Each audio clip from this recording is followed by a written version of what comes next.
की ताकत में कितना है दम। आप देख रहे हैं हरियाणा पंचायत का चुनावी दंगल। हरियाणा के हर शहर में, हर गांव में चुनावी प्रक्रिया को लेकर सभी उम्मीदवार जोरों शोरों से प्रचार प्रसार करने में जुटे हुए हैं। पब्लिक लाइव हरियाणा की टीम ने आज रोहतक के खरावर गांव से सरपंच पद उम्मीदवार एडवोकेट दीपक मलिक से की चुनावी मुद्दों को लेकर विशेष बातचीत।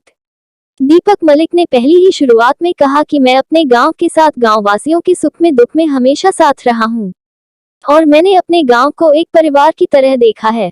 गांव में पानी निकासी को लेकर बताई सबसे गंभीर समस्या। अगर गांव ने दी मुझे जिम्मेदारी तो खरावर गांव होगा एक आदर्श गांव। गांव के बैठे मौजूदा आदमियों ने जीत को लेकर किया दीपक मलिक का समर्थन। की ताकत में कितना है दम। आप देख रहे हैं हरियाणा पंचायत का चुनावी दंगल। पब्लिक लाइव हरियाणा के साथ बातचीत करने के लिए मौजूद है गांव खरावर के से सरपंच पद के उम्मीदवार एडवोकेट दीपक मलिक। उनसे बातचीत करते हैं कि किन चुनावी एजेंडों को लेकर के वो अपना मत जो है गांव वालों से मत की अपील करेंगे और क्या उनका एजेंडा रहेगा कि अगर गांव उनको सरपंच पद के लिए ये दायित्व सौंपता है तो क्या क्या एजेंडे जो है उनके इन फ्यूचर में रहेंगे। जी सर, स्वागत है आपका पब्लिक न्यूज़ हरियाणा में। हाँ जी, वालों का बहुत बहुत स्वागत है जी। और यहाँ पे मेरे बड़े बुजुर्ग बैठे हैं, उन सब का मान सम्मान और उनका हाथ जोड़ कर नमस्कार। जी जी। मैं पिछले 8 से 10 साल से अपने गांव में हर परिवार में सुख में दुख में जुड़ा हुआ हूँ। जी जी। जिस तरह से एक माँ बाप अपने बच्चों के लिए जुड़ते हैं वैसे जुड़ा हूँ अपने परिवार की तरह। जी। तो आगे भी मैं अपने गाँव के बारे में बहुत कुछ सोच रखता हूँ और सबसे बड़ी जो अपने गाँव की समस्या है, ये पूरे गाँव को पता है भाई, गाँव में पानी की निकासी। जी जी। जिसके लिए हमारे गांव में भाई छोटे मोटे लड़ाई झगड़े पानी की निकासी को लेकर होते रहते हैं और अपना मुद्दा मेन सबसे पहले तो यही है निकासी वाला। जी। उसके बाद छोटे मोटे समस्याएं हैं, जिस तरह पानी की निकासी है, गांव में कोई हॉस्पिटल है, एक कम्युनिटी सेंटर है और काफ़ी समस्याएं हैं जिसको मैं धरातल पर देख चुका हूँ। और आगे भी मैं अपनी तरफ से गाँव वालों को कि जो मेरी सोच नीयत आज से पहले थी उससे कुछ न कुछ बढ़ के मैं आपके लिए कुछ न कुछ करूँ। ठीक है सर, जिस तरह से जो गरीब व्यक्ति उनके लिए चिकित्सा, स्वास्थ्य के लिए और शिक्षा, ये दोनों चीज़ें अहम होती हैं, इनको लेकर के आपका क्या एजेंडा रहेगा।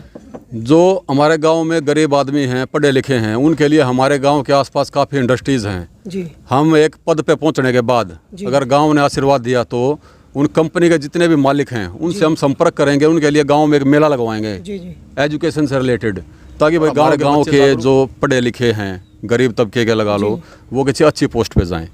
उसके लिए हमारा ये गांव में आप क्या मानते हैं कि अब जो है प्रमुख तौर पर क्या क्या समस्याएं हैं।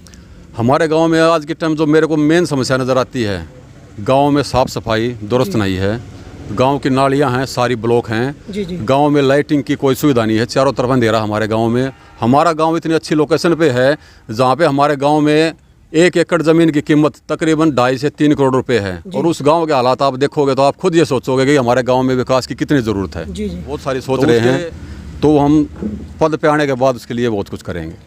पिछले काफ़ी समय में भी आपने समाज सेवी के रूप में कार्य किए, आपने जो लड़कियों का स्कूल है उसकी ग्रांट को अपग्रेड करवाने में भी अपना योगदान दिया, उसके बारे में आप क्या कहेंगे।